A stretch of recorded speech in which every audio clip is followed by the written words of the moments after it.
Hello and welcome to another edition of Video Games to the Max. I'm your host, Sean Garmer, here with me, Mr. Marc Morrison. Howdy. Well, Mark, how has your week been, sir?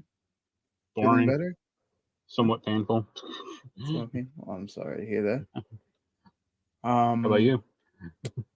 it has been okay, just work. Sunday, we're doing our first work outing since we work from home. So I think they're planning to do this once a month. We're actually going to Game Time, so it's quite appropriate. It's people don't know what that is, like Dave and Buster's or something like your equivalent. Yeah. And yeah, so we're gonna do that, and then gonna come back here, and Randy and Andrew Roscoe and Sis Scott, we're all gonna be doing a Final Fantasy 16 spoiler cast. So we'll have that for you Sunday night late if you're on the Eastern clock, or Monday on the audio if you guys want to listen to that. If you finish Final Fantasy 16, which I have now, so I finally give uh ending thoughts on the game here, and then I already know that I'm going to be playing WrestleQuest, as Adam gave us well, he was going to give you the code, and then you gave me the Yeah, but code. So I don't really want it. So yeah, you already reviewed one wrestling game, so uh, I guess it's my turn. It's probably because I talked about it last week, so it's funny. yeah, exactly. And I played some of the Sea of Stars demos, so we'll talk about that too. You've been playing Star Wars Jedi Survivor. We'll talk about that.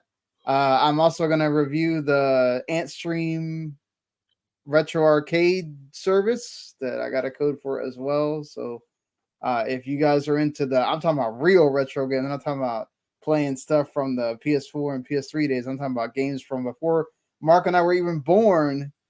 That's what's on that service, along with some games from the 90s and stuff like that. So we'll talk about that. Some Project Q stuff, Diablo 4, got a patch that I already was happy about, and some more things right after this.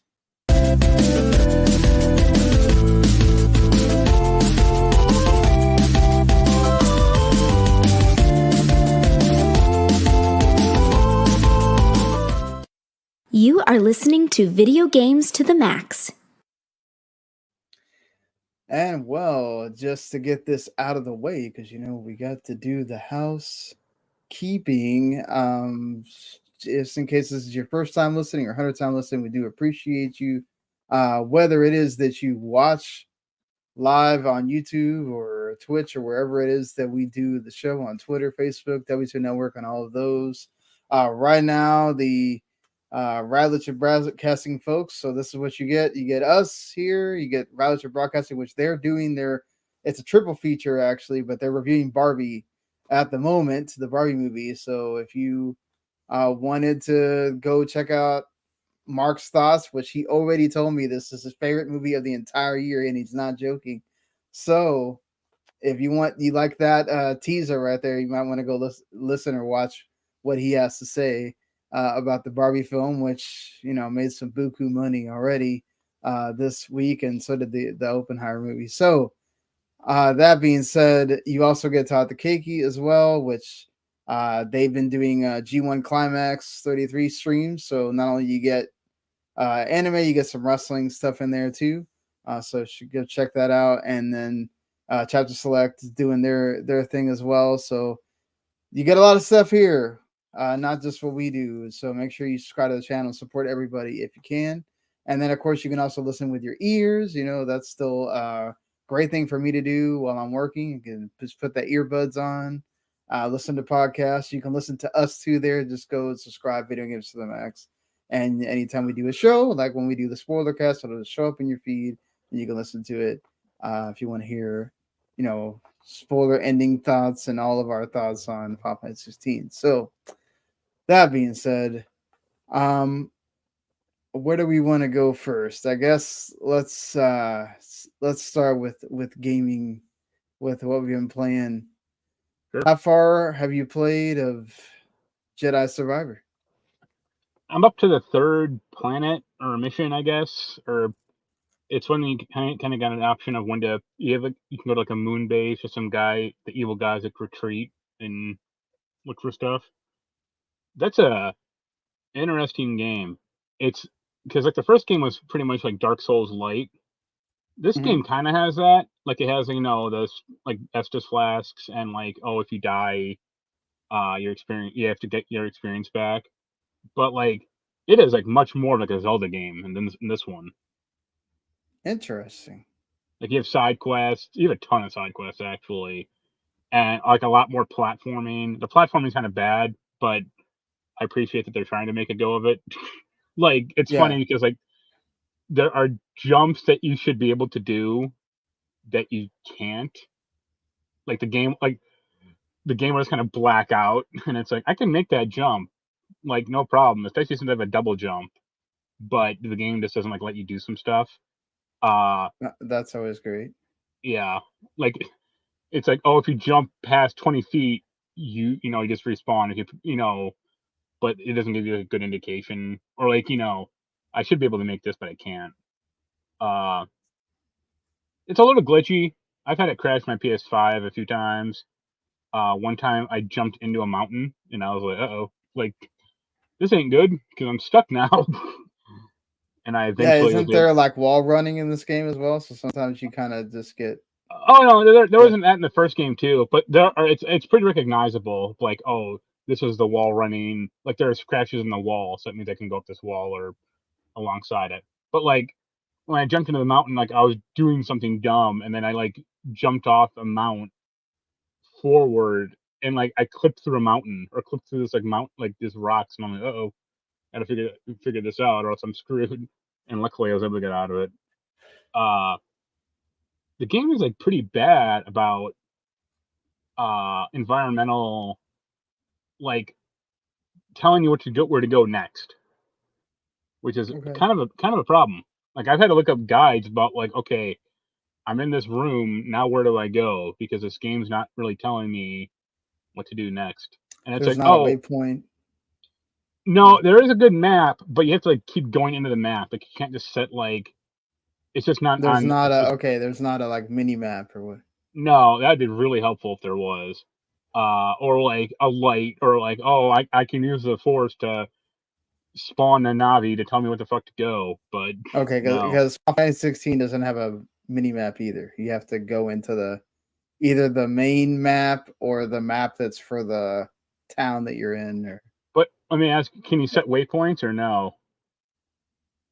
there's really not a point to setting a waypoint Or because like yeah. I guess well I guess the better question is like how linear is the game? Like do you Oh, need to that game's super linear. It's not okay, it's open like world. this game isn't. So you can just keep Okay, wandering for a while. So it's like I hope I'm going the right direction. Or like right. I mean there is like a navigational assist thing where it's like okay, this is where you need to go. Figure out how to get here. But it's like okay, I guess I'm gonna look in this room for the small crevice in the rocks because that's what you always hide from me. So I'll do that eventually. Do you But do done. you feel like the game's just as hard or even harder than the first game, or how does No, that? actually, it's a lot. I mean, I know there are like super hard like extra boss fights and stuff like that. I found it really easy so far. I did get tripped up on one optional boss. This like stupid fucking frog that kept destroying me like 15 times in a row until I eventually really cheesed it. Uh, but so far it's been pretty easy. Uh, I mean, I died a few times here and there, but nothing like I wasted 3 hours in this boss and got nowhere, like a Dark Souls or something like that, you know. Oh, okay. Uh, and even I think the first one, Fallen Order, was a little harder. Like so far, I already have like 6 like medical packs. This is all right. It is really funny how much customization options there are that I do not give one flying fuck about in this game. Like, oh, you can So you customize. haven't played with the different stances? No, I don't mean that. That's Okay. needed, or yeah, Yeah. I just unlocked the blaster Sam, so this is kind of fun. But I mean like just cosmetics. Oh, you can customize his hair and his beard and his outfit and the lightsaber, and it's like who cares? I mean, the Oh, there's lightsaber people that has, care about that, though. I mean, but the it's just lightsaber has like 7 or 8 different parts to customize, and it's like, who cares at all? You know, like I can understand the color part, like the blade, but that's about it.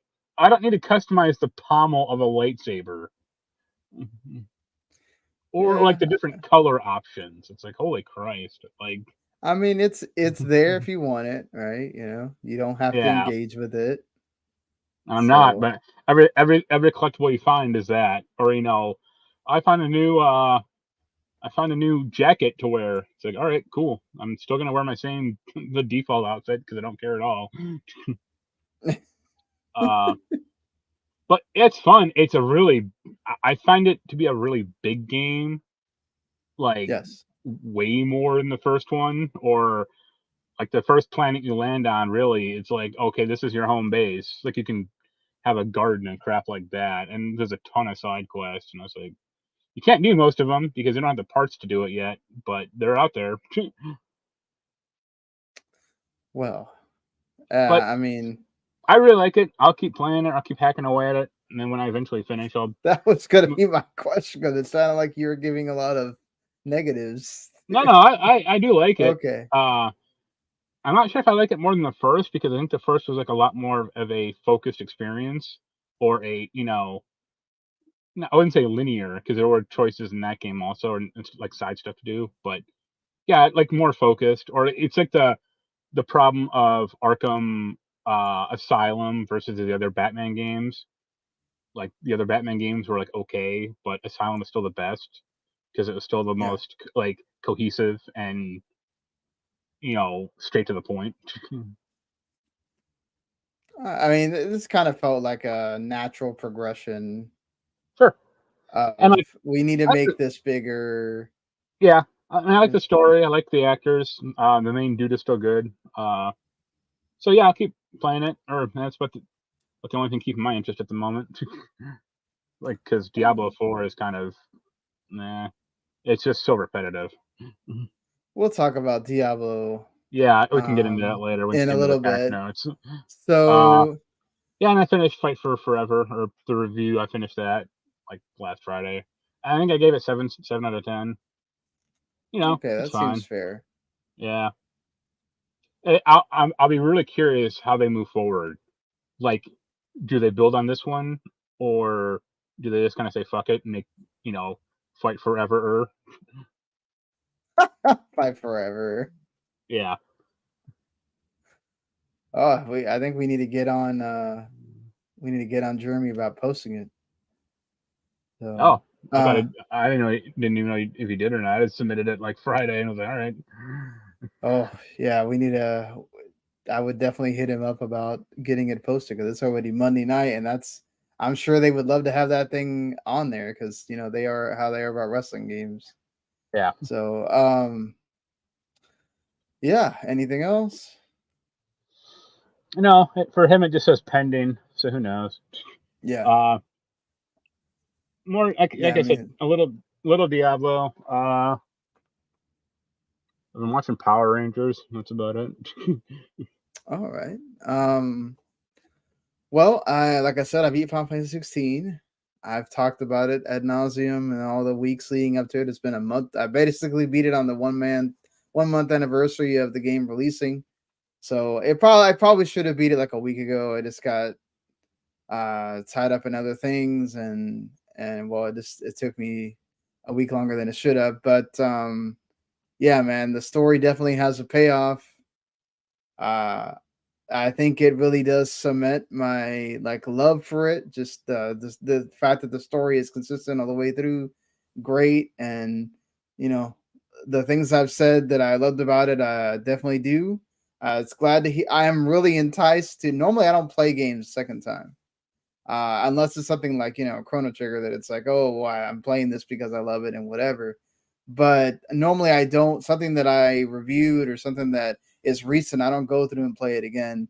But Yeah. this game actually grabbed me so much that I actually want to go and see what it's like on Final Fantasy mode because I've heard that you have. Hold on one sec. turn this fan off before we started. I don't even know how many times I'm gonna have to hit it before it actually turns off. But well, one of these times I'm gonna figure it out. But whatever. This is terrible for the video.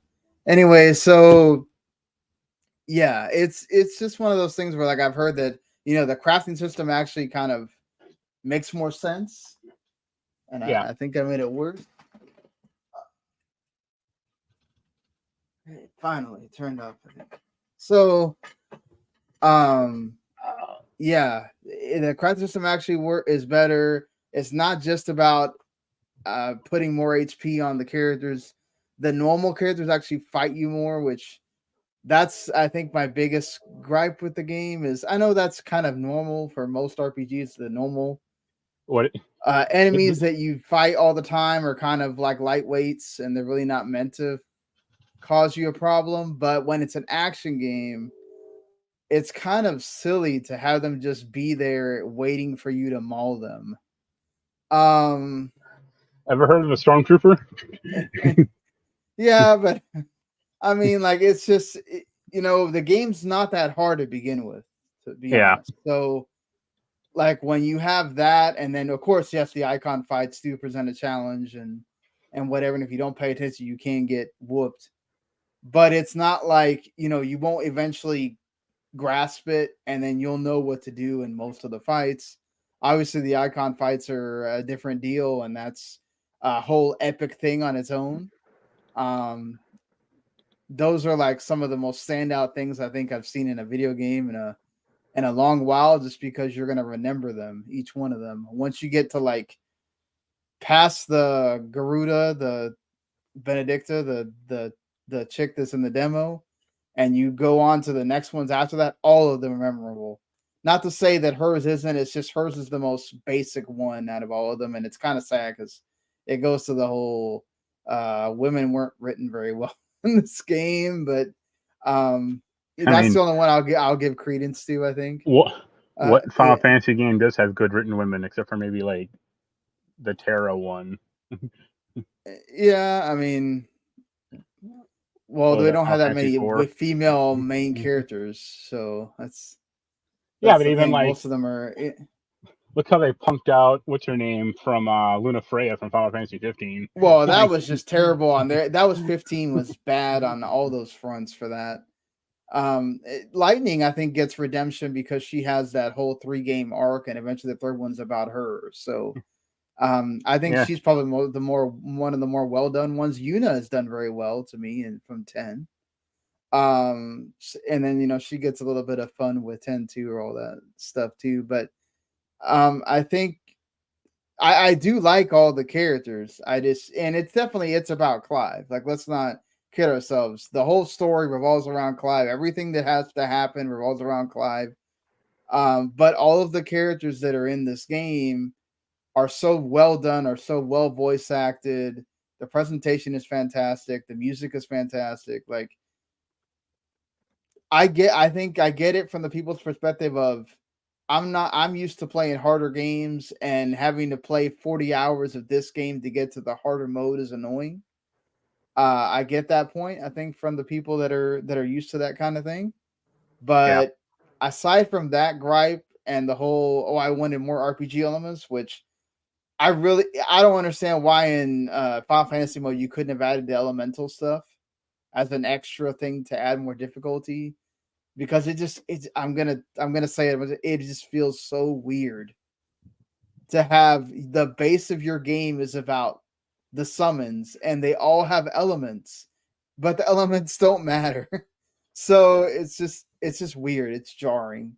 I get it that it's all about the element, those summons making a sum of the parts or whatever, but still, like, you have an ice summon, you have a fire, so you have 2 fire summons, you have a earth summon, like, but like that stuff never played a huge role in those games. But you have magic as well. Like, the whole point of the game is how magic affects this entire world.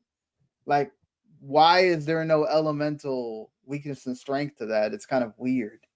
But either in that, that's just their decision. They wanted to make a character action game, but they felt like they had to put some things in there that made it an RPG. Essentially, magic in this game is like your gun. You just press triangle and it shoots out whatever magic icon you have, and that's fine. That's fine. It's a character action game at the end of the day. I'm not saying that there's anything wrong with that. I'm just like, I'm kind of more in the boat sometimes of maybe they should have just decided, you know what? This is the game we're making. If you RPG folks get mad and don't want to buy it, then whatever. But if you want elemental interaction, play Stranger the Paradise. Yeah, play Stranger Paradise or play Final Fantasy 14 or that might be on my next. That might be on my next docket, or Final Fantasy 7 or. I really need to get back to Stranger Paradise. The bit that I played of that game, I loved, and I love the fact that the story just doesn't take itself seriously, but then in the same vein, also tries to be serious about stuff that's just like really okay. Yeah. So and the fact that they kept having expansions for that game too is pretty amazing also. So yes, I don't want to give a review because I technically haven't written the whole review yet. I don't like doing that of giving well, you can scores. Just say 11 out of 10 and we can move on. No, I'm definitely, it's not going to be a 10. I'll tell you that. It's not going to be a 10. So, there's a lot of great things about the game. Just the things that kind of bother it from me a little bit. Just, I think it keeps it from being a 10. But I think that the things that stand out about that game are awesome. So I mean, you're not reviewing it for 411, are you? Or which yes, site? that's what I'm doing. Okay. 411. It's a real shame that you can't.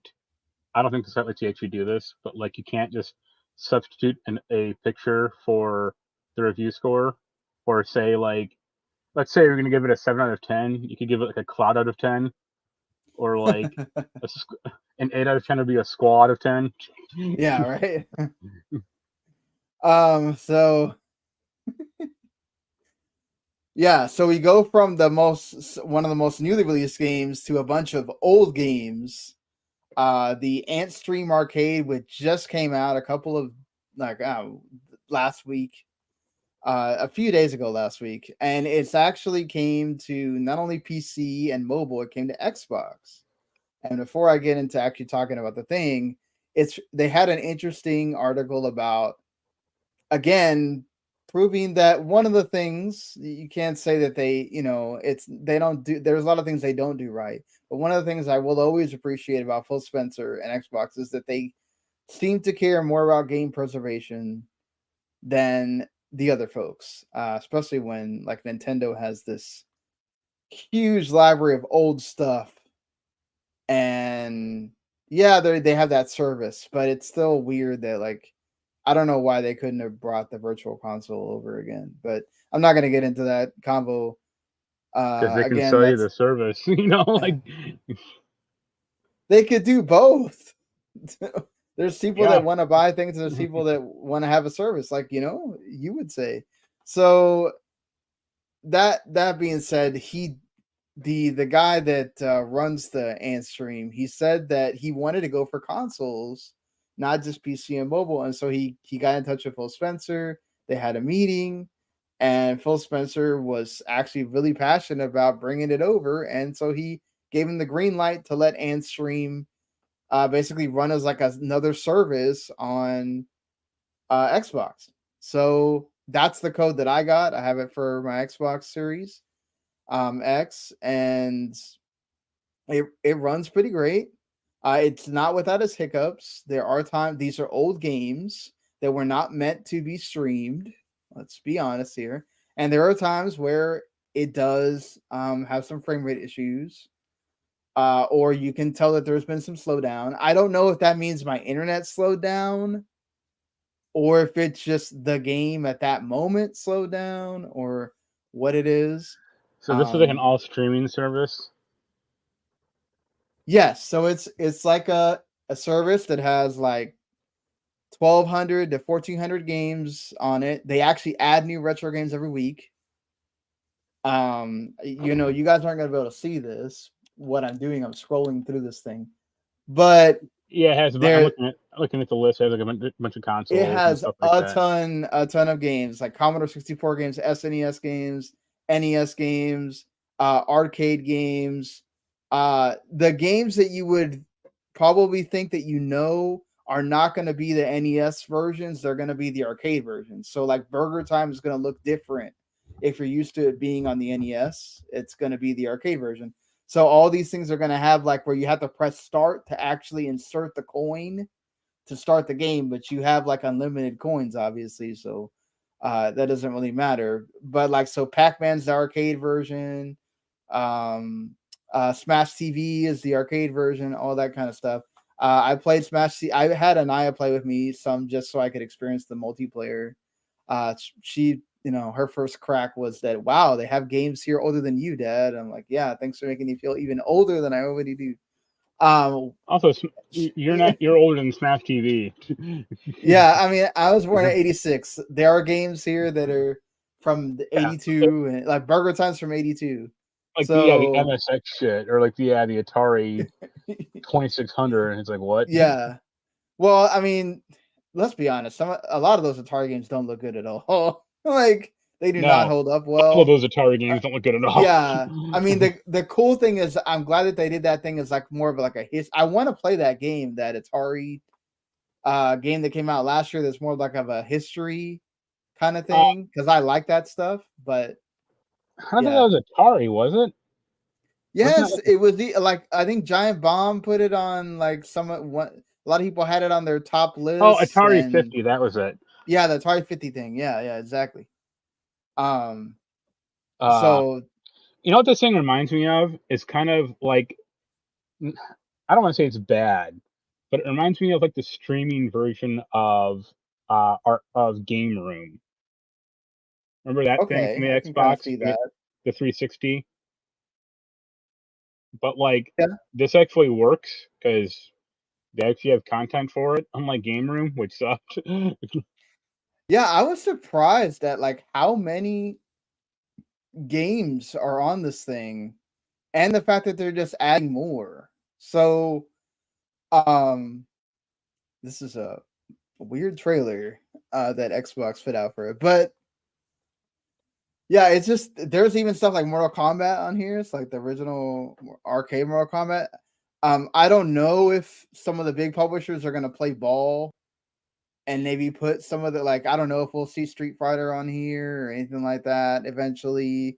I'm gonna go I with think no, yeah, but I think it would depend really on how well this does, right? Because you can buy a $30 payment for a year, or you can buy a lifetime payment for $80.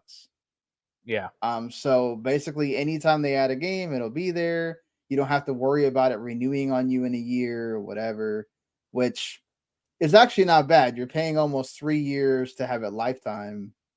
So if you really like it or whatever, I think it's worth, checking out. And if you're a fan of retro games, maybe these aren't the retro games that you're a fan of or whatever, but there's definitely a lot of stuff here. There's a few games in there that are okay, but Yeah, like there's every genre. I mean, I think obviously I'm gonna be honest here. There's maybe RPGs is probably the worst one, but almost every other one has something that right? Like there's Double Dragon in here for the beat 'em ups. There's like I said, Mortal Kombat Samurai Showdown.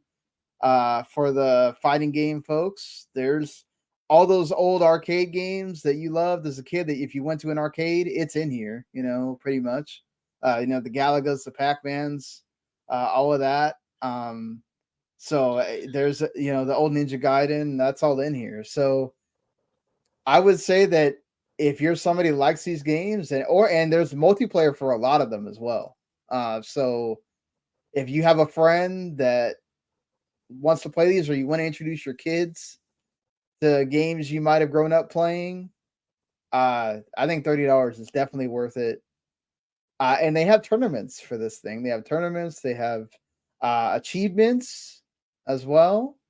So they add achievements to Xbox that can mess with your achievement score, make it go up, or there's also achievements that are inside the Antstream Arcade as well. So honestly, for what it costs, they gave me the 30-year, the 1 year thing.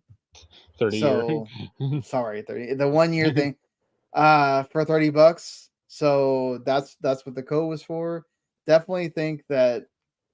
I mean, like I said, I don't know the couple of times. I haven't really run into that much. That happened one time when I was playing Metal Slug, and I think there was a lot of stuff on screen, a lot of explosions or whatever, and it slowed down for some reason. But other than that, I really didn't run into too many issues with that.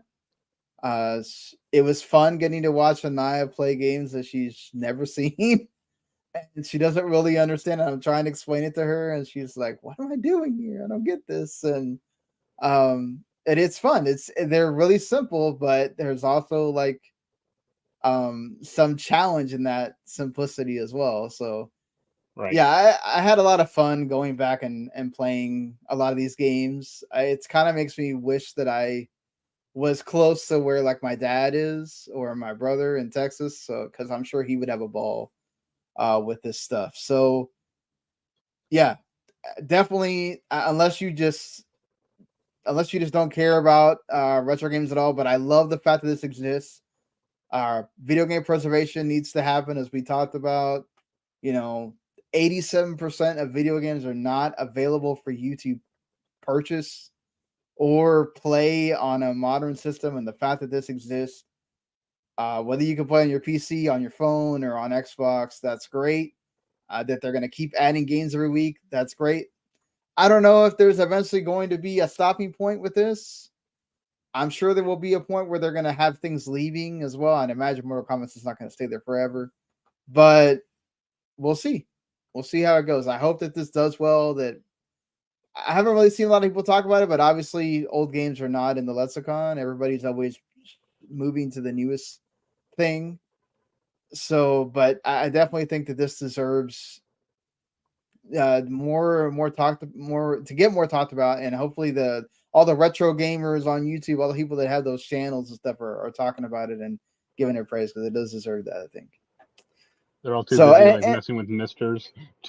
yeah, and then I mean, like, there's even stuff for me, like Sensible Soccer is there. I can play that, which is cool because I love playing that game when I was a kid. So yeah, I just think that for what's there, so many freaking games, you're gonna find something that you like, even if you play it for like 20 minutes. I think finding about 5 or 6 of those and playing for 20 minutes, and maybe you have friends come over and y'all can play, I think that makes it worth the $30. So never know. Maybe you come on in a couple weeks and they add that game that you totally forgot about, that you liked as a kid, and like, oh man, I could play this again. And that's a pretty awesome thing to be able to have. Yeah. So that's pretty much it for me. I feel like I talked about Sea of Stars before when I had the original demo on Switch. I played this one on the Xbox. It came with that whole week of Xbox demos that they did. I think it's the same demo. But still liking that game. Still excited for it to come out at the end of next month. And yeah, can't wait to play the full version. I love how much it's like in that sort of like Chrono Trigger brain, but you can basically explore anywhere you want. The puzzles are just the ones in the demo are fun. It's very elaborate as well. Like I had to go through 3 or 4 different rooms, and the demo already is pretty challenging, actually. So it doesn't seem like they're gonna play around too much with this game. You're definitely gonna have to be on your toes playing, because not only do you have to do that thing where you press A to possibly limit the damage that you get. You also do that when you try to, hit somebody with a weapon or a magic or something. You have very limited MP as well. The only thing that's a little bit different than most games is that you don't have to really worry about having like revives or Phoenix Downs, because you actually have like, if a player dies, as long as your whole party doesn't die, it'll do like a countdown. It's like, let's say that the same characters died once, he'll come back the next turn. But if he's died like 2 or 3 times, it actually takes 2 or 3 turns for him to come back. So you kind of have to just make sure that not everybody dies, and you'll have a better chance of winning. But yeah, I had to fight the final boss, I think, like twice before I finally beat him because he wasn't a slouch, and I almost died a few times fighting just regular enemies that you run into. So yeah, it looks like it's gonna be a really fun game. That'll be on Game Pass as well. One of those surprises that it wasn't on Xbox at all, and then the next thing you know, it's on Xbox and now it's on Game Pass. So pretty cool for that. I think I may still buy it on Switch anyway, but it's worth checking out. So for sure, waiting for that for the end of the month. But yeah, that's it for me playing games here. Let's get into what is a pretty light week as far as news goes. The one that I saw a lot of people talking about was the season 1 of Diablo 4 is about to start, and people did not like the stuff that was done in this patch, Well, it already including nerfing the sorcerer. Yeah, it already started, and yeah, people aren't happy. Yeah. Well, when I saw it, I think season 1 was gonna start like the next day or Yeah. something. Yeah. Sorry, that's what I meant. So I mean, I don't know. Have you been playing through I didn't this with the play. patch? I haven't Okay. rolled a new season character because I don't understand that appeal, really. Okay. From like I just don't get that. Like, I'd rather have the one character. But yeah, like my guy, like on the regular realm, he got a little nerfed as well. Yeah, I know the game has balance issues, and like they made everything weaker instead of making everything stronger, and I was like, that's the wrong way to go, guys. Yeah, I heard Asmongold was talking about it takes longer for you to level. It takes longer for you to do a lot of things that didn't before. Yeah, like Uh I hit level 70, and like the max is 100, and it's like, yeah, I'll eventually get there, but holy hell, this is taking forever, like even longer than it used to. Uh, and like you can't. There are a few things you can kind of do to mitigate that, but it's like very low level stuff. Like you can drink a potion, and that increases your experience gained by like 5%, and it's like that's not huge. Like if you really think about it.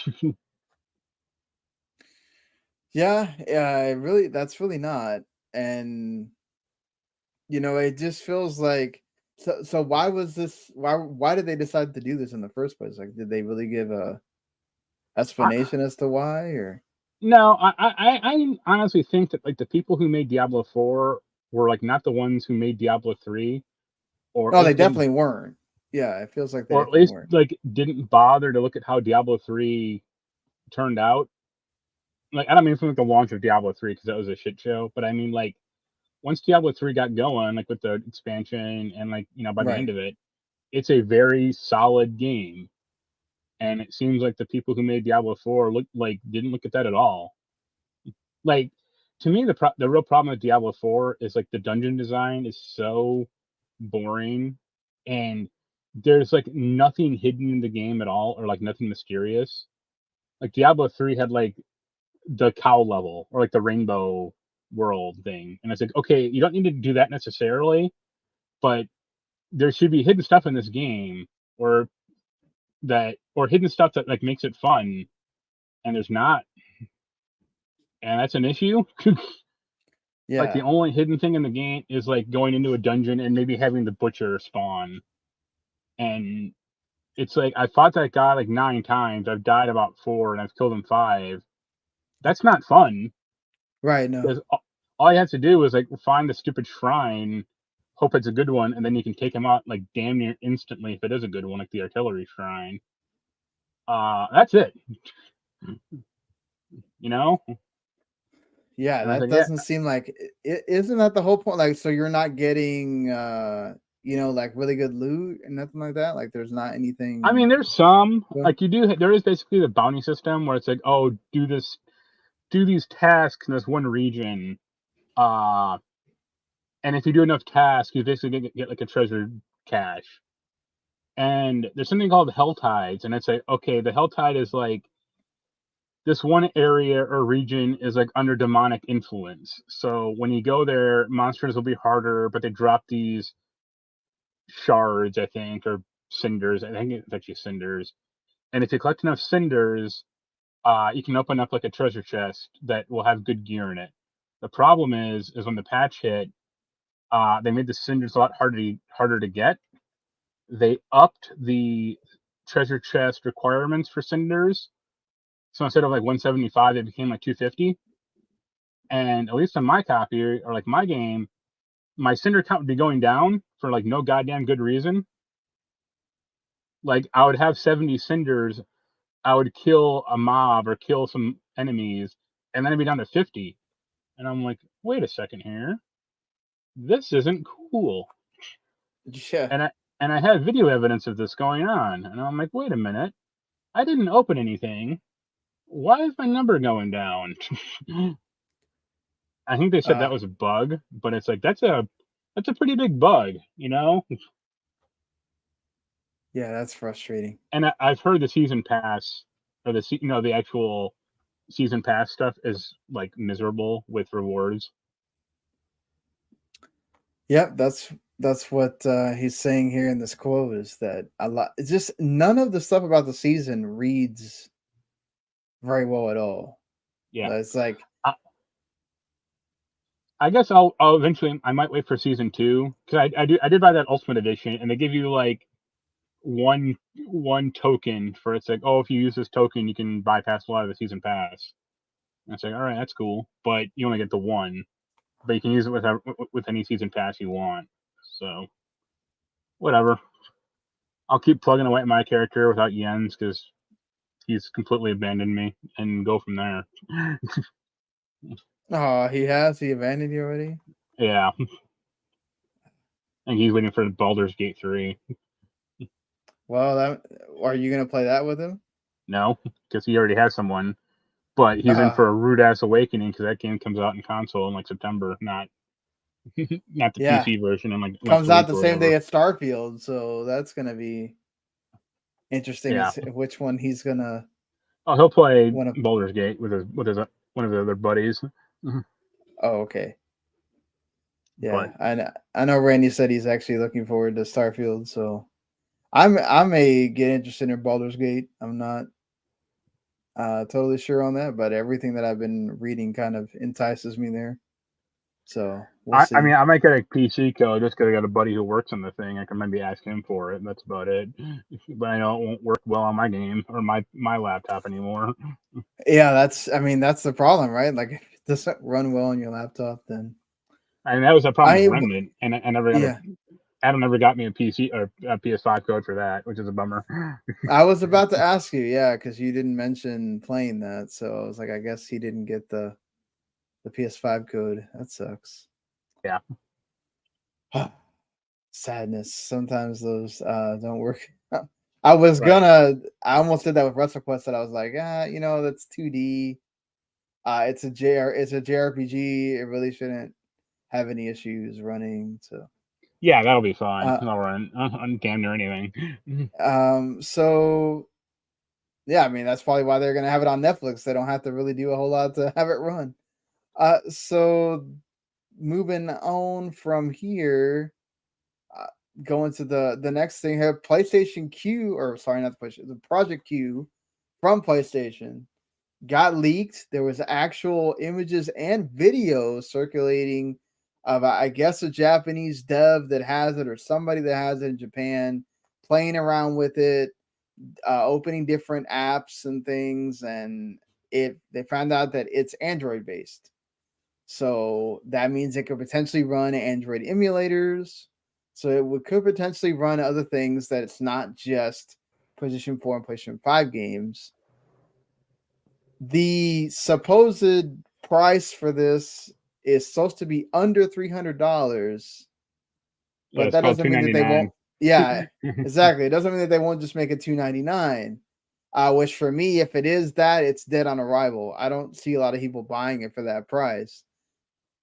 But does this being able to be used for something that's not just PS5 and PS4 games, does that make it a little bit more viable to you, or? I mean, No. there's a leaked video of some dude playing it. The UI looks terrible. Uh, Yeah, that UI looks. I mean, it looks bad. Period. Like, let's be right. honest. It looks really cheap. Like they literally took two sides of the DualSense and stuck it into a damn 8-inch Tablet. Yeah. HD screen. Like, For me, like it would really depend on the specs of the tablet itself, or if it has any storage other than like, oh, it has 2 gigabytes for like the OS or whatever, 4 gigabytes or whatever. If it had like 64 gigabytes of flash storage, that might be decent for like an emulation machine, but they're not going to turn it into like a little Steam, not Steam Link. What's a Steam Deck. Yeah, Steam Yeah. Deck, like mini machine or anything like that. And I really doubt out of the box, obviously, that this thing's going to be like hackable. You're going to have to wait a while for someone to design some exploit for it to run regular ass Android shit.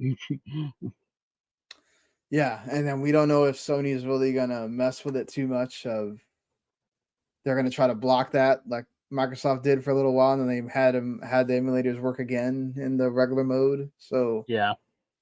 we'll see how hardcore they get about it. I think even with that, because that's just for the super hardcore gamer. If you try to put this in a store and it costs $300, I don't think anybody's buying it when you're paying for half the. Oh, and you have to have the PS5. It doesn't even work by itself. So you're talking about $500, $600 for the PS5. Then you're going to stick $300 more on this thing just so you can play it nicer on a different screen, even though your phone probably can do it just as well. Just so you wouldn't use it. If it was like $150, I would actually consider it because I don't like doing remote play on my phone. But I have a laptop that can do it, so I don't really need it necessarily. But I think once you get to like $200, even with the Android stuff, I think that's really hard to get somebody to go, oh, this is just a remote play machine. Yeah, I don't know. Sony's brand usually overprices everything. But this is one of those things I think they really need to look at the price and go, do Have we you heard? want this to sell? Yeah. Have you So heard go about ahead. that Asus ROG Ally The thing? Ally? Yeah. What a shit show that thing is. Yeah. Keith and Scott both have one. And I assume they got it at The launch. battery life dies instantly, less like an hour. If you're trying to play it at like 60 frames. I mean, I've heard that I heard the battery's a problem. The SD card thing, it That's the fries bigger SD problem. cards. Yeah. That I mean, that's why Jeff Gerstmann, like, he's like, this thing's a mess. He took his back. Yeah, they got to the point where they had to stop. Like they had so many returns for that thing. Yeah, go ahead. I'm sorry. No, I was gonna say I have a friend named Becky who bought one and is actually excited for it. And like 3 days ago, she just tweeted like, "Oh, my Ally's dead because like the SD card popped out when it's reading it to it, and now it's fucked." And it's like, what? Like, just wow. What the hell?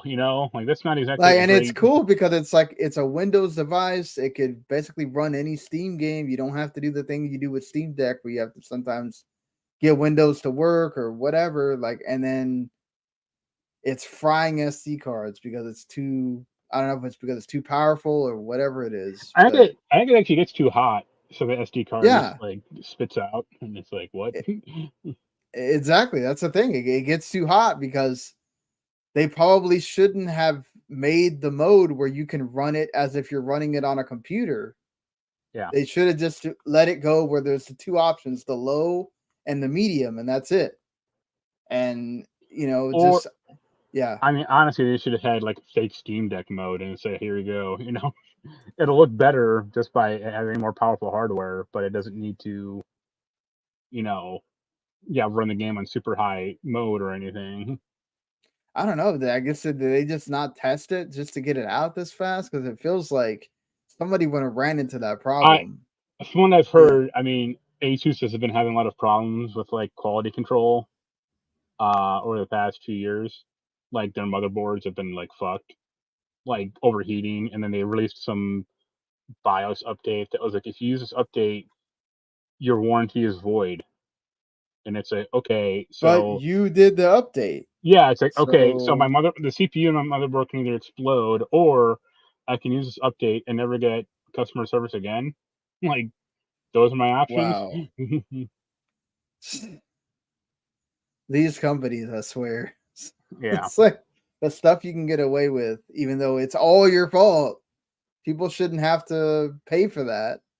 And right. then imagine somebody, they got like a warranty with them for a certain amount of time, and then you do this update and you have no idea that voids your warranty. Like that's just so screwed. Yep. I hate stuff like that, honestly. But yeah, we'll see if the PlayStation Q, or sorry, Project Q comes out. I'll be I mean, very surprised if it's under 250. But I don't go to stores much anymore. Have you, like, any game stores or anything? no, other I than Walmart, no. Because I'm kind of curious if you get to see a PSVR 2 on a shelf. Yeah, I might pop into a GameStop just to see what they have in there. But since I stopped collecting Funkos like 2 or 3 years ago, No reason to go into I GameStop. I had no reason to really go into GameStop because I don't buy physical games. So Yeah. the only time I You want to went into hang? GameStop was to buy I needed a Switch AC adapter because I was, not at my house to use the dock, Right. So Come on, man. You yeah, can get to hang out with some cool bros there. yeah, definitely, or no one, because there's no Yeah. one there except for the people working there, which I feel so bad every time I see the same guy. I really hate how GameStop looks in the store now. It is just so, like, full of crap, but there's like no Yep. joy or no fun. No, And it doesn't feel like, it just feels like another store that you go into. I always think of Yeah. it, uh, like the GameStop I used to go to as a kid. It used to be called Funko Land, which is Right. ironic Yeah. because of Funko Hmm. Pops nowadays.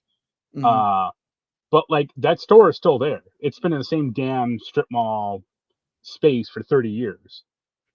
And if you look at the two stores now, I mean, if I had a picture back then of how it looked compared to now, it's like, what happened? Like, Well, because Funko yeesh. Land was really about trying to make sure you had fun. You got to try out games. It Yeah, was really a way to get you to enjoy games while you're there, and then maybe that would get you to buy something. Now right. it's a store. Now you're here, you buy something. We don't care what it is, just buy something. Yep. Whether it's an anime shirt or a Funko Pop or just anything. So, Yeah, one of uh, the many things in the discount bin because you can't get rid of this shit. yeah, one of the discounted figures that nobody wants. Like, I mean, they don't even, like, I feel like they don't even try to sell you games anymore. They're just trying to sell you other shit that has nothing to do with video games, Yeah. because I think they make more money off of that than they do the actual games. Meanwhile, they're trying to get you to trade in your cell phone to sell to some third world country. Yeah, or they have to give you this spiel about, oh, please pre-order this or do this or buy the $3 if my game breaks thing. And Yeah. I think they still do that whole, some places do. I don't know. I don't know about every GameStop, but some of the GameStop still do the whole thing. If you finish this game in 7 days, you can come and return it for credit or whatever, and you get almost the full price thing. But That has to be like a store by store thing, or yeah, they probably have some discretion there about what they can do with that. exactly, because they're losing money there, and they already have a problem with losing money. So yeah, unfortunately, it's just GameStop is nothing what it used. I'm really surprised that GameStop is still around. I've been waiting for so many years. Obviously, the stock stuff help them stay alive longer. But after all these different people have like left the board and everything, I'm just so surprised if somebody hadn't just decided to pull the plug and go, you know what, this ain't worth it. I mean, But I understand, but the problem with that really is there's still a very large contingent of people buying physical games. yes. I mean, it is going down, but there's still, the moms of the world or whatever. And then And especially when there's regular stores that are trying to, as we talked about yeah, last week, that are trying to get rid of them. yeah, GameStop's going to be one of the last places that you can go in and buy a physical game. yeah. You Same with know, it's like when Toys R Us died, 7 or 8 years ago. It's like, well, where can you buy toys now? Like Amazon and Amazon, like Target yeah, has maybe like 2 or 3 toy aisles, or Walmart has about the same. But that's about it, yeah. Definitely, there's not like toy store. Yeah. Some Or if malls they're, might have some kind of toy store, but yeah, I was that's gonna say that. Like the mall might have like a toy store, but it's all like learning toys or like weird European toys, or shit that yeah, they're gonna or have like, they're marked up because it's inside the mall also. yeah, So, do you really want to buy from there? right, Or yeah, or like the only toys they sell are like stuff that has to do with sort of electronics. yeah, So, like what was the big thing a couple years ago, like the robot dinosaur that moves by itself or whatever, things like that that are kind of like gimmicky. yeah. Or Not like here's a yeah. drone toy store, or they got a Yeah, or bunch you of, might go to like Best Buy and be able to buy yeah, they have like like a toy aisle figure kind of, sets but or things like that, but not yeah, or like I think Michaels will sell you the if you want to build the Gundam, say things like that, but you won't you can't really it's not like Toys R Us where you just walk every aisle and it's all toys. yeah, So yeah, that's the thing too. Like you're saying, like GameStop will eventually be like one of the few places you can buy physical games, and then eventually we're going to have to just live in this world that we live in, which is very interesting because Ubisoft is testing people with this now. Uh it feels appropriate because you always talk about how you hate having different launchers and different uh yeah. interesting Or that yeah, Blizzard is going to have their games on Steam, but you still have to have BattleNet. Um I technically don't mind that in theory, because it's not like, I had, because I have a bunch of Ubisoft crap through Steam. yeah. Uh, and yeah, you just press the button and it launches like, Uplay launcher and goes from there. Right, but this is the problem with the Ubisoft thing is that Ubisoft is apparently trying to close. Yeah, I feel like a lot of companies are starting to do this now, where they're going around trying to close inactive accounts. Like I keep getting emails from about my Photo Bucket account that I Oh haven't touched in God, like yeah, fuck 5 years, them. Yeah, because and ever since they tanked their business, yeah, they like uh, keep telling me they're gonna close my account. I'm like, it's okay, like, close it. I don't fine, do care. it. Yeah, leave me alone. I got like Stop 90 trying to emails get from me you to fuckers. buy the Yeah, $2 thing to keep it alive or whatever. Um, the other, I think, also was it Dropbox? It's also doing the same crap to me too. I'm just like, I don't need this. You can yeah, close it. But Ubisoft is doing the same thing. They're going around finding inactive accounts and basically sending an email to people saying, "Hey, you have 30 days to click this link. If you don't click it, we're going to close your account." The thing is that now I don't know if they're going to fix this tomorrow, but this morning there was some folks that tweeted at Ubisoft and they asked them the question of what happens to people if they had their account closed and they had game purchases. Oh, those game yeah, purchases go away.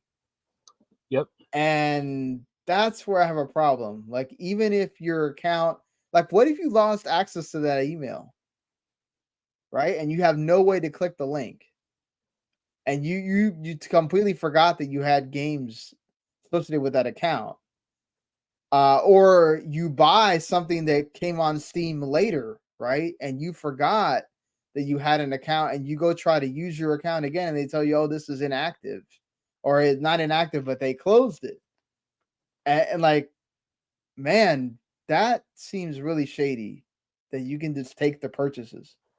I get closing the account, but there should be a way to keep those purchases somewhere. I'm sure. Well, they see it. I assume as like, oh, the person, doesn't want to play the game or is abandoning the account, so they have no interest in it. I see it as, fuck you. I paid money for this. I should always have access to it. Like this is Exactly. this is exactly the reason why I buy physical shit. Yeah. This is what scares me about, digital games. Of if you're using and this is what's dumb, right? Is that like, okay, maybe I don't play Ubisoft games a lot, but I bought games there. Yeah. And then therefore, because I don't use you all the time, I run the risk of losing my games that I bought. So like that seems stupid to me. Like I get it that they said that they're not going after inactive accounts that have purchases unless they've been inactive for 4 years, supposedly. But that apparently wasn't the case for this person that got the link about their account was going to go inactive in 30 days because they had just used their account. So I think Lost Ark tried to do this. That like Russian Diablo game that came out like a few years ago, or Korean. Well, I guess. then aren't they basically taking that down as soon as the remaster comes out, or did the remaster come out? Or yeah. But I mean, the game came out like a year and a half ago, and people played it like a year and a half ago, and then some people were getting emails like a year later saying like, "Hey, you haven't logged on in a year. We're going to delete your account." It's like, wow. Okay, I mean, that's one way to go, but then way to make me never play the game again, or Exactly. What a way to make you play not want to do anything with your games again, Ubisoft, This isn't like Ubisoft. I'm gonna say, but I have a buddy of mine named Nick, the Bear. He's out in, I think, Japan. He's had his PSN account since, I think, the PS3. He's had, he has like tens of thousands of dollars worth of games on it. His account got stolen, and he has like no way to get it back. He's emailed Sony countless times. Like, they just won't lift a finger to help him. And this is going on for like 2 years now, or 3 years. So he just hasn't played games. Like, he hasn't played like Final Fantasy VII Remake or Street Fighter 6. And these are games that I know he's like dying to play, but because he can't get into his like account, that it's basically, he's like screwed. I mean, at that point, I'd probably just make a new account. Purchase. Yeah, but I can understand it makes him not want to play games because right, exactly, right? Yeah. Like, I'm not faulting him at all, but I'm saying for myself, I'd probably just say fuck it and create a new account. But like, I know he's still trying to beat the drum of trying to get somebody to like pay attention to him or notice him or help him, and he's just been like completely unsuccessful. And it's like, so he tried to call like customer service? Oh yeah, email him, called him, tweeted at him, and he's like in the business, kind of like he used to do localization for, I think, like some games. So he knows a few people, and he's asked them, and they still haven't been able to help him. And it's that's like some insane, weird, man. yeah. Like that's their whole point of being around, is to try to get your account back. Like that's wow. Like I think the hacker like broke in his account, changed his email, changed his question, and then whatever else, and he was like, I got the old emails, or I have just reverted back to like the original email account because I can access that, but they won't do it. Or he's like screwed. Wow. But yeah, so it's like not the same thing as Ubisoft, but it's like, yeah, if you just suddenly lost like 90% of your game library, like, well, I guess I'm gonna stop playing games now. Yeah, that would really make me think about, like, damn, I don't think I would ever trust digital games again if that happened. Like, just and he was like you, like he was a pretty big digital games guy too. So, man, I don't think I would be, really, if it wasn't because what we do, review games where all the codes are digital. Like, it's Like I said, Yeah. I go both ways. If it's a game I really want, physical. But if it's something I don't give a shit about, digital's fine. It's funny because like that JoJo's Bizarre Adventure game that came out on the PS3, I reviewed that, and that game is like now stupid expensive physically, like $300. Wow. And it's like, man, I wish they sent me a physical copy of that instead of a digital one that was Yeah. worth shit. Oh my god, I can't even remember the last time I got a physical copy of something. It's wow, it's been so. Mario Kart. Mario Kart was the last one. Mario Kart I 8. can. I Yeah. think it was Disney Infinity 3.0 because it Oh, had to okay. send Well, me a yeah, they physical have copy. to. They have to Yeah, because I got the 2.0. I think of yeah, that. and I got it. But Oh, I didn't get it for review. I think they just sent it to me because they complained to Johnny V about it. Like they didn't send me fucking 2.0 bastards. So he called someone and they sent me 3.0. But nice. I think that was it. I never got a PS4 game, or even not obviously not Yeah, I mean, I PS5, think at but like PS3, that's when they stopped with the yeah, physical. I think like I got Eternal Sonata physical and a few other games, but that's when it was starting to wane down where they stopped giving the yeah, physical copies. Like I remember I think it was Infinite Warfare or that they sent me a box of the G Fuel with with a copy of Infinite Warfare, and I was like, "What is this?" But all right, whatever. I'll drink you the got the whole fuel, I gamer guess. experience in a Yeah, box.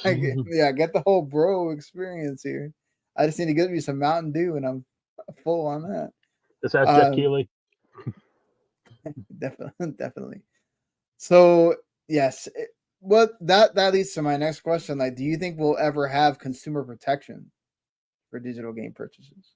No, because the No. DMC is kind of against it. Like unless a lot of people band together, or really unless Steam goes like, "Hey, we're gonna do this, and we're gonna mandate all the games." I mean, they've kind of already said this. Like if Steam ever goes down somehow, like if Valve suddenly implodes, that they can press a button and all the crap that you have on Steam, you'll somehow be able to access forever. Uh, but they're kind of about it. Maybe Good Old Games does that too, but I don't see Epic doing that. And Yeah, I definitely uh, don't see any of the console makers doing yeah, that either. obviously not Yeah. Sony or Microsoft will do that. I mean, games are getting. I mean, look at like Xbox 360. Their storefront is basically a disaster at this point. Or they're like Yeah. I mean, if slowly. you can even run the 360 storefront because it's so fucking slow. It's, Well, it's funny now that they're trying to like uh repair 360 games like Call of Duty and I think Titanfall 2. yeah. And it's like, all right, that's Yeah, cool. that's hilarious. That Like, like now people are playing it because it works. yeah. Right? Like, Well, I who think would have thought? it's nostalgia, like especially like the Gears of War and Call of Duty stuff. But it's also like maybe people aren't happy with the current ones. That should tell you something, you know? Well, yeah, I mean, it's also because right, they're going to eventually make them available on Game Pass, so they want this stuff to work. And it makes sense if Yeah. it already works now. Uh, I think we will eventually. I think we will get people. I mean, because look, let's be honest. The people that are the lawmakers and Congress right now, other than like AOC and a few people, which AOC is no longer a congressman when we get to November. You know, she got beat out in her for her spot. Uh, But like, the we're eventually going to get younger people that understand games into those spots, and maybe they will push for consumer protection. It might be after we're like 60 or something, when maybe it doesn't matter whether or not they're doing this, but for the generation that comes after us, regardless of whether how much or little they care about games at that point or what games will be, I think we will see consumer protection come for games, just like we have for digital movie purchases or digital other thing purchases. but We like will even get that stuff, you don't. It's not like, oh, I bought this. I bought this thing on Amazon Prime. It's in my account forever. Like that Infinity Train Cartoon Network show that got yanked from people's libraries. And it's like, well, You bought No, it. but did they buy it or did they just have it on Amazon Prime? That's Oh, they bought it. People were buying it, and it was in their like library, and they Cartoon wow. Net or WB like yanked it. So Yeah, see like that shouldn't that's be why like to me like you can laugh about physical shit, but that's why it'll always be important to me. Or the French Connection. It's like an old. I don't know if you've ever seen it. It's like an old '70s cop movie. right. Yes, It's I've like seen it. okay, yeah, there's like a racist line in the movie. Well, racist now, let's say, and it's on Mhm. Disney Plus, and they edited the line out, and it's like maybe don't do that because it's dumb. It's on Disney Plus. You got kids that possibly could Well, I don't watch think it it. was on Like, Disney Plus. I think it was on like I think when they just well, I mean at that point like why have anything mature rated on Disney Plus? Like why have Deadpool or if they just want it to be like Disney Plus is the place for DuckTales, I guess I'm all for that, but you can't have it I both have a ways. feeling. I have a feeling that they're eventually going to. There's talk. There's talk of Bob Iger wants to sell the Disney streaming stuff because it's losing so much money for them.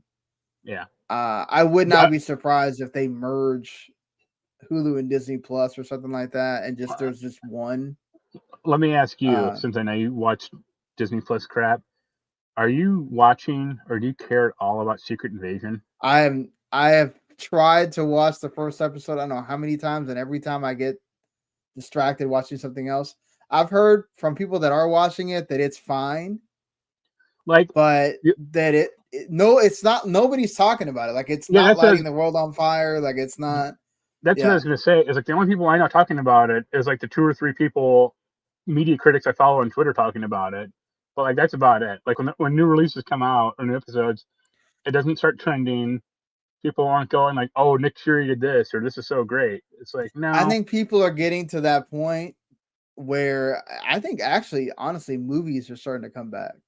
I think movies are starting to become the media thing that you talk about. It used to be that it was TV shows, I mean, I and think you're only yeah, saying that because of like Barbie and no, it Oppenheimer. wasn't just Barbie. Like But but like look what just happened to Mission Impossible 7. Like that kind of no, flop. that's because it came out the week before Barbie. Like that's Tom Cruise's fault. Like he should have bargained to, he was bargaining all the damn theaters for all this crap. Like, let's bargain to push some of the shit back because Mario was the luckiest movie in the world. It had for like 3 weeks, it had no competition at all. Then it still beat out Guardians when it came out. Like, and Barbie has a chance to do those numbers if it can keep it up. I don't know. But no, I think people are going to the movies a bit more now when there's an actual big movie that's coming out. And even then, I think we're still seeing them go and was that Sound of Freedom Yeah, freaking did well for some stupid reason. So people are like morons. I think, and also it doesn't help at all that you have the writer's strike and Yeah, now the actors strike and stuff now. So I think TV shows, and then also TV shows they go away in the summer. So I think outside of like House of Dragon and Last of Us, I don't I didn't really hear people like talking about like a ton of TV shows that are like, oh man, we gotta watch. But also there's just so much content now. It's just Netflix comes out with something constantly. Like yeah, but these so these other networks come out with stuff all the time. Peacock comes out with shit all the time, and I'm just like, this is new. Okay, the it's the pr- the problem with yeah, like the Netflix system, I guess, is like they only got one popular show nowadays, it's Stranger Things, and yeah. like That's like their big event show, right? And yeah, then yeah, and like most of the other shows people might care about will get canceled within 1 to 3 seasons. yeah, So there's that's no true. reason for people to get invested in them in the first place. Yeah, look at Like, look at The Witcher. You forced. Well, he thought he was going because he thought he was gonna be Superman again, yeah, and then that tanked that show because people know he's not coming back. So, and there's a lot. maybe people don't want to see how the Liam Hemsworth one is going to turn out or not. Even though it seems like he's dedicated, just like Cavill was and all that stuff. But it's two different actors, two different sets of fans. One's more well known than the other one. So one has fans and one does not. Yeah, but hopefully they'll still give it a chance if you're a fan of the series. I stopped caring after season 1, so I also don't play the game, so I don't really Don't know. worry, man. Yeah. That One Piece live action adaptation is going to be aces. That actually looks decent. Okay, I hate you. I'm gonna be honest with you. That actually looks more decent than some of the other terribly shitty ones. It looks worse than Cowboy Bebop, and it's like, it's wow. just that's really hard to do live action. Like, I'm really surprised they greenlit that thing all the way through, because like, dude, there's just some of that shit that there's like no way they can make that look good at all. But I'm gonna watch it just being a One Piece fan and whatever. It's just, I don't know how many of those like One Piece fans are gonna the first episode and then go like, what the hell is this? And then not watch it anymore. So it'll get canceled in 8 episodes, just like Cowboy Bebop. I don't know. I feel like this has a lot more behind it than the Cowboy Bebop, like, just because this is actually sanctioned by Oda himself. This is not like just Netflix got the license and ran with it. This is actually something that's being supported by the creator. So I don't know if it means it'll have legs or not.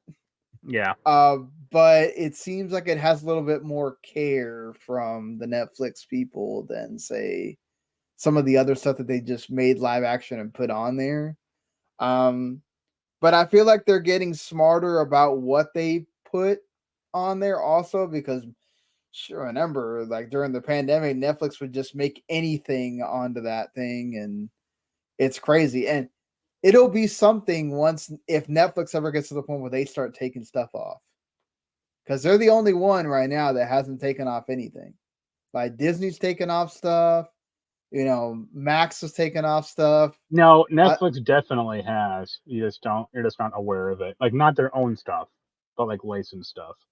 Oh, well, licensed stuff, yes, but I'm talking about their own stuff, right? Because that's what WB's doing. They're taking off their own stuff. Disney's taking off stuff that they own.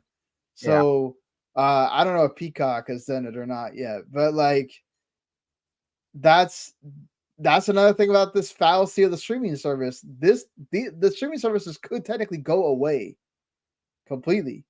Yeah. If not for like sports, the ones that have sports, those might stay on, like ESPN. ESPN's going to make its own ESPN one that has the channel and everything, because they can't get enough people to keep buying cable. Right. So, like, and that thing's probably going to be like $20 by itself. We'll see how that goes. I don't know how that's going to work. I would love to have it, but not if it's going to be $20 by itself. I mean, maybe if you're going to tell me, the channel costs $5 and ESPN Plus by itself, and it's like $15 for all of it, okay, maybe. But yeah, it's just, this stuff's getting ridiculous. Like, even YouTube TV's like at $75 a month. Like, that's insane, man. It's getting so expensive to watch anything nowadays. I mean, like, that's why all these get your Fire Stick and find a cheap ass one that just does streaming.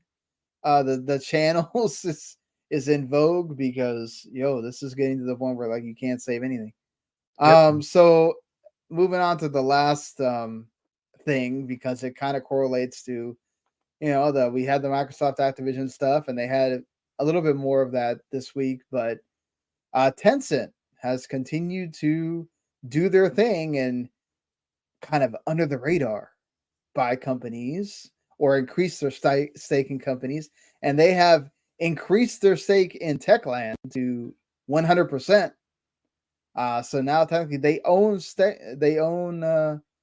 Techland, but Techland will keep their IP rights and creative control, supposedly. And Powell, I don't know how to say his name, Marcheweka, continues to be the CEO as well.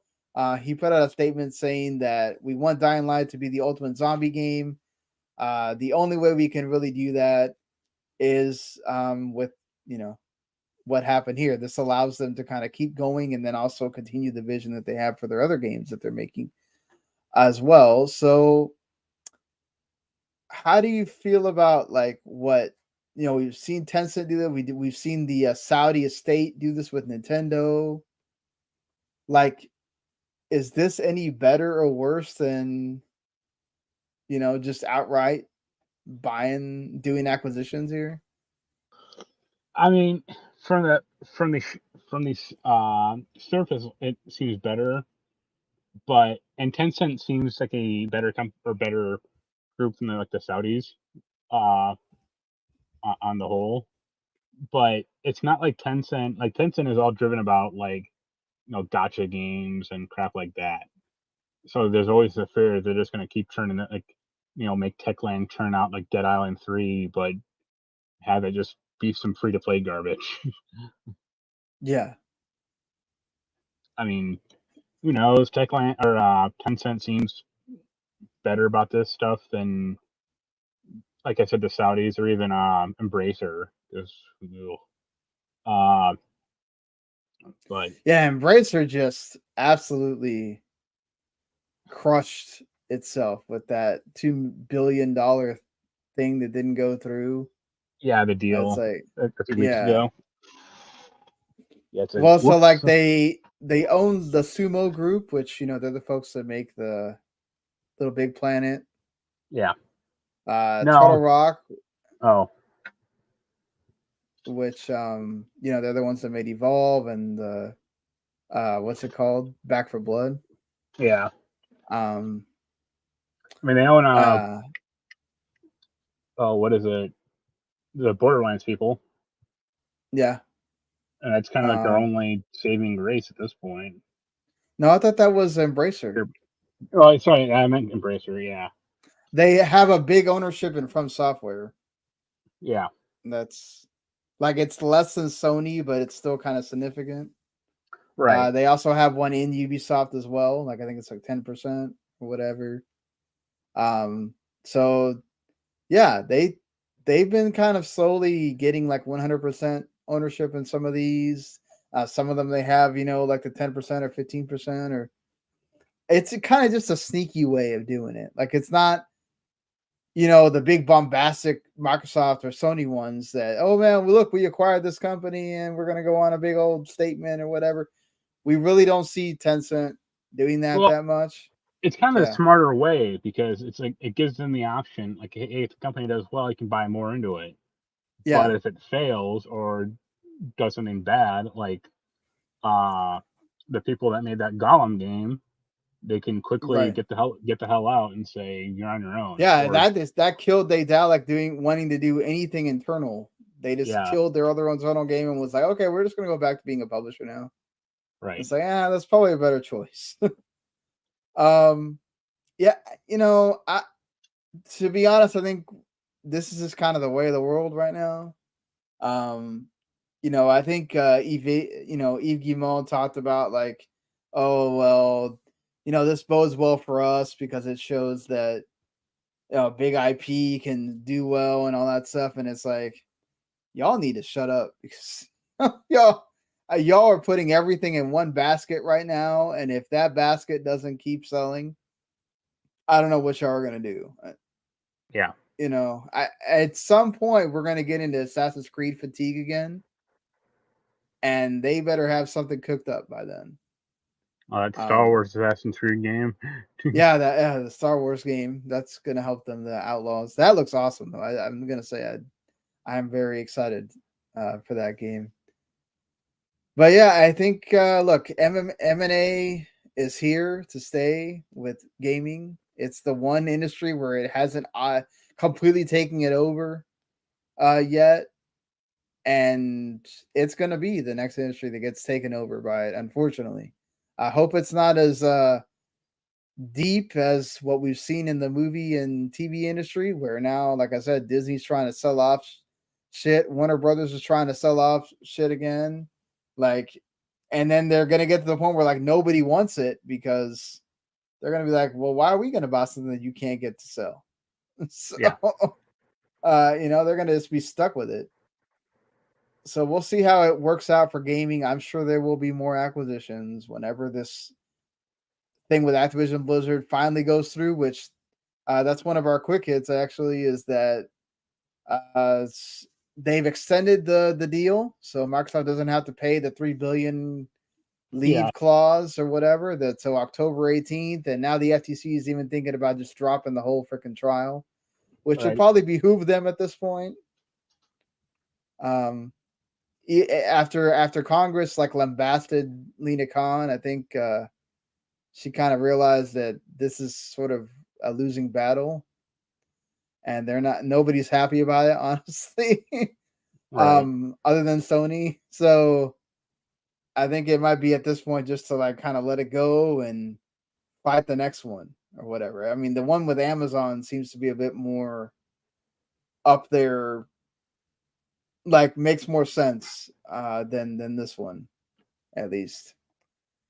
Yeah, we'll see how long it takes for that to finally exactly close. They still have to deal with stuff with the CMA, which is mostly the reason why they had to renew that, because the stuff with the CMA they couldn't just avoid. They kind of wanted that to be amicable, and yeah, just makes more sense that way. The Mortal Kombat 1 DLC pack is all there. What do you think about the characters that are? I mean, it's what they kind of leaked. I guess my question, they confirmed J.K. Simmons is going to voice Omni-Man. What about John Cena and other dude from the Homelander dude? Yeah, I forget the guy's name. Anthony Starr. That's it. I mean, I don't see why not with John Cena. He'll do stuff like that. Yeah, and I imagine the guy will voice him as well, but who knows? Yeah. But it's very. I'm kind of surprised in a way because it's very male focused. Yeah, like, I do agree with that. Why not have like? And also, he gives a shit about Quan Chi and Takeda. Really, like, why not have like Stargirl or the chick from Star? I don't think her name is Stargirl. Starlight from The Boys. Starlight. I thought they showed her. I thought. No, you might is be she like of, a just like a side character or something? Maybe. Or I think can you be thinking of the Call of Duty one? Oh, okay, that's right. That's right. Yeah, that's what they're on the Call of Duty. Yeah, which looks terrible. So looks okay. I don't know. I'm weirdly. I like Mortal Kombat, but I'm not very good at it.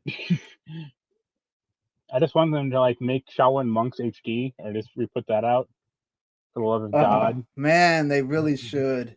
Yeah, I love that game. They should say like, hey, if you buy the season pass or the digital version, you'll get Shaolin Monks for free, or something like that.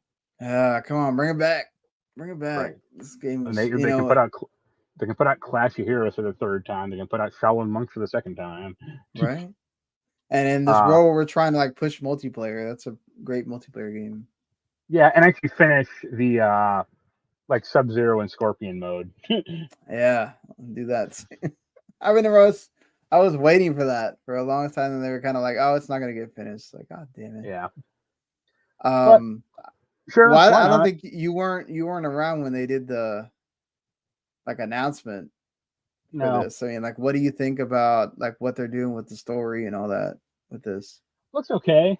It's kind of funny that the John Claude Van Damme stuff kind of fizzled out, or he's just going to be like a skin.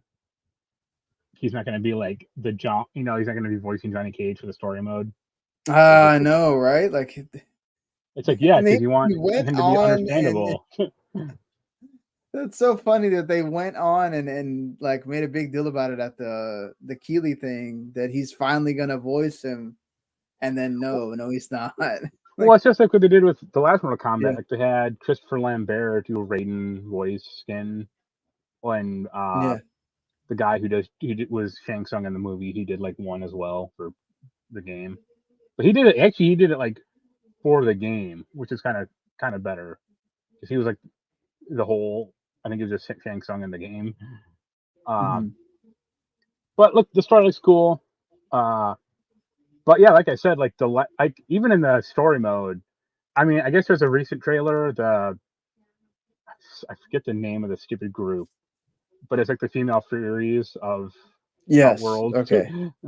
Where they showed off like a lot more female characters, and it's like that's good because until that trailer, it looked like there was only two, and that was it's like what Melina and Melina and Katana. Katana. Yeah. And I'm like the ones they showed off aren't particularly great. Like Tane sucks, and Lee May isn't memorable, but it's I guess better than nothing. What do you think about the cameo character stuff? That looks cool. I guess it'll be interesting if it's like it looks like it's just kind of straight ripped out of Marvel vs. Capcom. Yeah, exactly. That's exactly what I thought when I saw it. But which hey, why not? It'll be Yeah. curious if you can like how you can select the cameo. If it's just like randomized, or if you can say, "Oh, I always want to use Striker," or "I always want to use." well, it seems like you can Kano. pick them at the beginning of the match, and then that's who your That's cameo character is. Yeah. that's good. You'll get Mocat back in there. Everyone's favorite. But the cameos allow you like so. I mean, they don't have to program like a whole new character. They can just have literal cameo characters show up. Yeah, and they do said moves, that there's and going to be some cameo characters that are going to be full characters, and then some that are not. So. yeah, like Sub-Zero, like they have like old ass Sub-Zero as a cameo, but then they have like current one. But it's Right. like you could have all of the boys, all of Invincible or whatever, whoever as a cameo, because it's like they only got to do 3 or 4 moves, so why not? Do you like the what is it? That they're the change with the story where they're like having all the characters kind of do different things. Well, it's just like another reboot because they had to do it Yeah. after the last Mortal Kombat, where like Liu Kang became the fire god or whatever. So Right. I think it's funny that like Raiden is now like just kind of a stupid human. Right? Yes. uh, okay. and I do kind of like that like Sub-Zero and Scorpion are like now buddies. Like that's kind of funny to me. Yes, they're for some brothers reason. now. Like it's like okay, it's different. Yeah, Didn't think I that saw was an gonna interview. Like I think it was like last week, or that someone did a podcast interview with the Miz, and he talked about like not doing Johnny Cage, or he yeah, he auditioned wanted for to the be role. Johnny Cage. Yeah. Yeah, and it's funny because when that was going on, I mean, this was like a month or two ago. Like I was talking to Jens about it because I was like, I don't know about Carl Urban as Johnny Cage. Like he's a good actor, but like I was like, the Miz should be him, and he was like, who's that? Like he doesn't know wrestling at all. So I sent him like a video of like the Miz doing a promo. And he's like, wow, this guy's perfect. And I was like, yeah, I know. Yeah, exactly. But he definitely is. Credit to the Miz because on the interview, that's not like him in real life, obviously. Like his character, or his wrestling character. Like he came across as like a very nice and sincere guy. Like he wished Carl Urban like the best of luck, and was like, I'll watch it. Oh yeah, like, that's the thing. He is like he's a really nice yeah. guy. It's just so. Well, I mean, and he got the freaking one of the hottest chicks in all of wrestling as well. So credit to him. They young. But yeah. No, Maurice. Eulette or whatever her stupid French name is. Yes, yeah. But yeah, the game looks good. To me it looks more interesting than Street Fighter 6 does or did. Even with that, like the Street Fighter 6 has that cool story mode that I do really want to like play, but like the fighting in Street Fighter 6 just look the same to me, So yes, people that like that a lot. I do feel like it's because of the story mode ish. Yeah, but at least more. I appreciate Mortal Kombat because most of their games they try something new.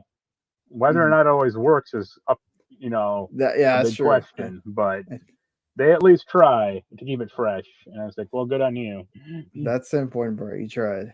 Now I just got to bring back Motor Combat, and we all set. And also, like they really got to get rid of that crypt shit because that stuff was terrible.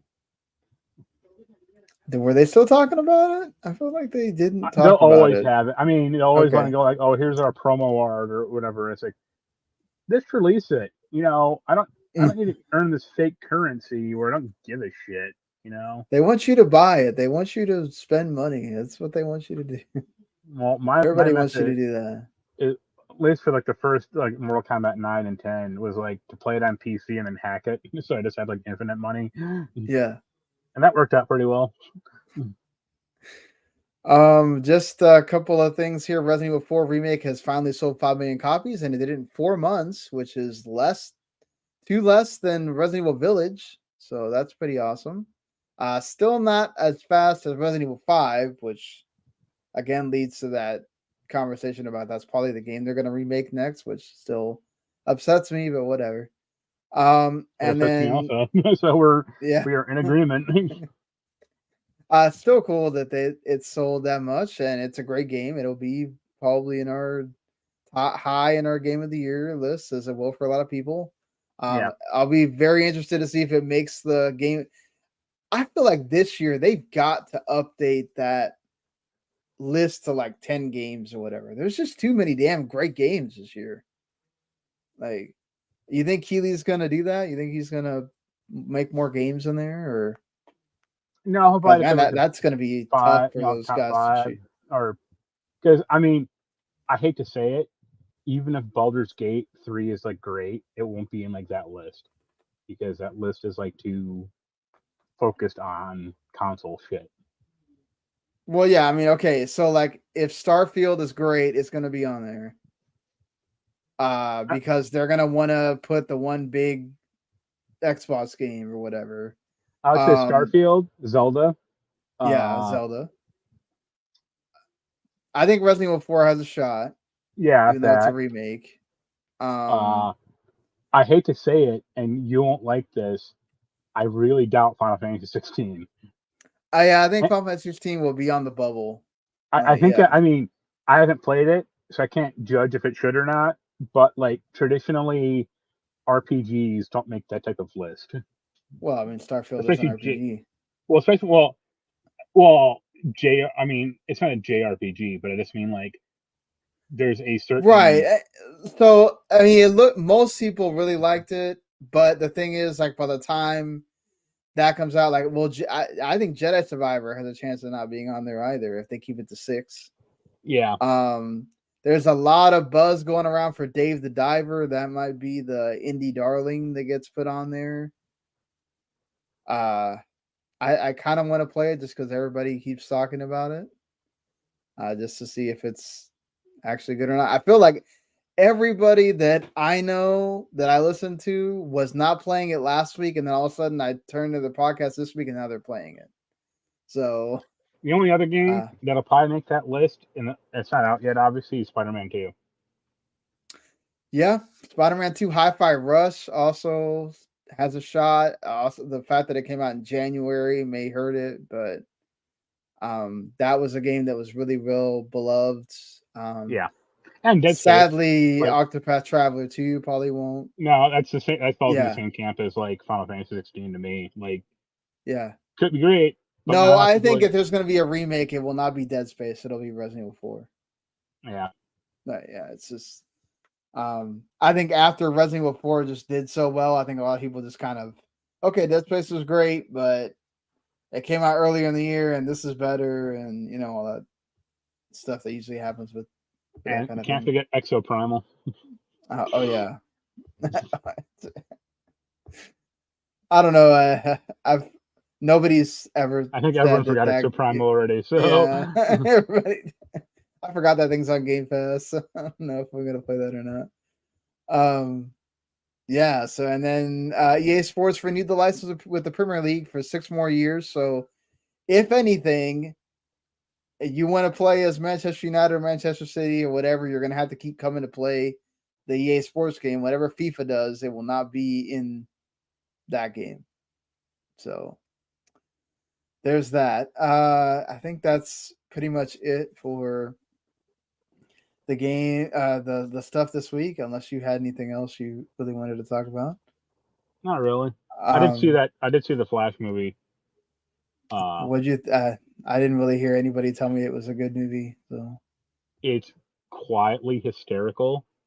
oh, okay. It has some of the worst CGI in it of like a mainstream movie, like theatrical movie. Like there are episodes of Doctor Who from like 12 years ago that have better CGI, and Wow, it's like that's not great. And I'll tell. that says a lot.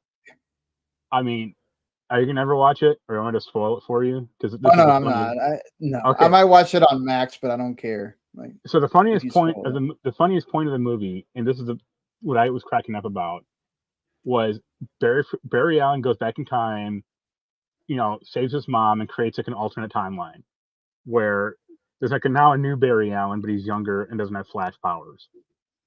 He gets Okay. him, and they try to go rescue Superman, but it's not Supergirl. And now they're trying to stop General Zod from destroying the Earth again. And the funniest part of the movie to me was Supergirl and Zod fight. Zod kills her. So the Barry Allens keep going back in time to save her and like fucking up the timeline more and more. And this happens like hundreds of times where she gets killed. And my thought was, so wait a minute. Superman is able to take him out, no problem. Yet Supergirl can't take him out, even with two Flashes helping her, along with Batman. What kind of message is this? Yeah, really. And no one has mentioned that at all except for me. But it's like, is this I like think people just secretly? didn't care enough about the movie to mention it. Yeah, but I watched it like once, or I actually watched it twice, and I'm like, is this secretly like the most misogynistic movie ever made? Or like, oh, the girl can't, save everyone, or she just keeps getting killed, so that's why Barry, is like wanting to protect her. But it's like, what kind of horseshit is this? Yeah. But yeah, some of the worst CGI. It's like, holy hell. The only cameo that works is Nicolas Cage, and that's because they presumably got Nicolas Cage, or at least they got like a good facial scan of him, but none of the other ones do. And like the Christopher Reeves one is so fake looking. It's like, holy hell. Oh yeah, the Christopher. I heard about Christopher Reeves being in there, and I was like, why do they do this deep fake BS? Like, Yeah. And they also do like George Reeves, like their first Superman, like the black and white one.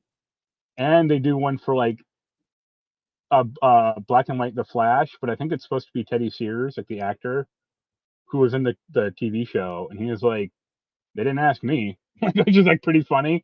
Like when you think about wow, I'm the surprised SAG they didn't strike do and that for that. Christian Bale too. Like, Yeah, yeah. And then probably George because he Clooney shows would up in have the end. made a big. Oh Yeah, God. right. Oh yeah, and Okay. the way they introduced Michael Keaton's Batman is just like embarrassing on every level. It's like he's like That this sucks. old hippie, like one sandal wearing fucking hippie, and it's like, God, get me out of here now.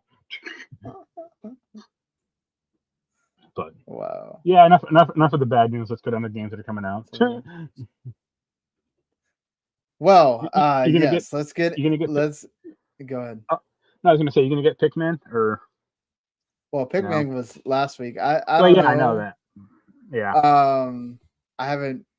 I played like the demo of Pikmin 3. It's fine. I like Tinykin a lot. I don't know if I'm gonna want to play that. Like, it's. I have a lot of other games that I need to play.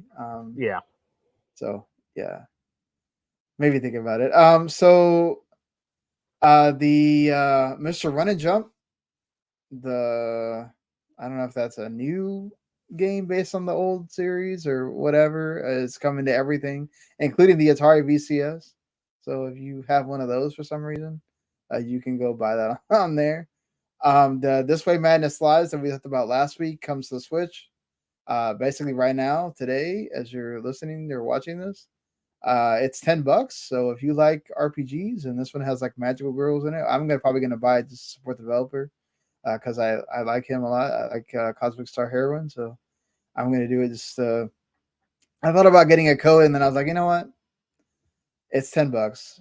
I'm not gonna do Yeah. that. So yeah, and then Hogwarts Legacy is also coming to Switch. I would say probably don't buy that there. Unless you just only have a Switch. Yeah, I was thinking that's Okay. your only option, but Remnant 2, the game that Mark cannot play right now, that I'm sure he wishes he could.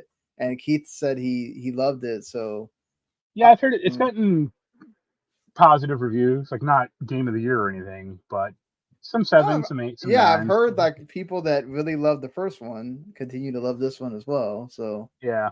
um, and it like improves on the first one. So that's always good.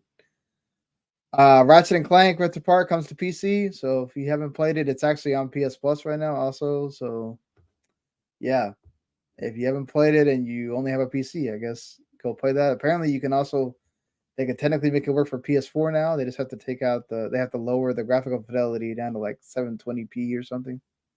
There was an old So that video, sorry, where a guy was talking about Ratchet and Clank, and he said he could actually work on the PS3, but like probably all that streaming shit that they were talking about, like, oh, you need the SSD, and you streaming the game and all that other stupid crap. It's like he was like, no, that's all lies, or it's all like it's basically like a big FMV sequence. You have like limited control in, but that's it. Like it's not. well, I mean, he wasn't wrong. If for it to run at 4K, you need the SSD, but if for it to run at like they just talked about it, I think like they could literally put it down to 720 so it Yeah, can run on HDDs for the PC version. right. So yeah, because we are starting to get to like I think Starfield and I think Baldur's Gate 3 also you have to have an SSD. So Yeah, we are starting to get to the point where if you don't have an SSD, you're not going to run Jack. yeah. Anything that comes out new anyway. The Double Dragon Gaiden Rise of the Dragon, which is like a roguelite, sorry, version of Double Dragon. So if you love Double Dragon, but you want to play a different way, here's your shot. This comes out to everything. Um, I love Double Dragon. I don't know if I'm gonna go for this or not yet, but I I don't know. don't. Roguelites are like kind of weird with me. Sometimes I like them, and then sometimes it just doesn't Did he, work. it's not coming to console, but they're making a. I saw the trailer for the Teenage Mutant Ninja Turtles roguelite. That's like Hades. Oh, really? Yeah, Is it that looked one really like weird. based off the movie or something? No, it's just based off Turtles, but it's only on Oh, Apple okay. Arcade.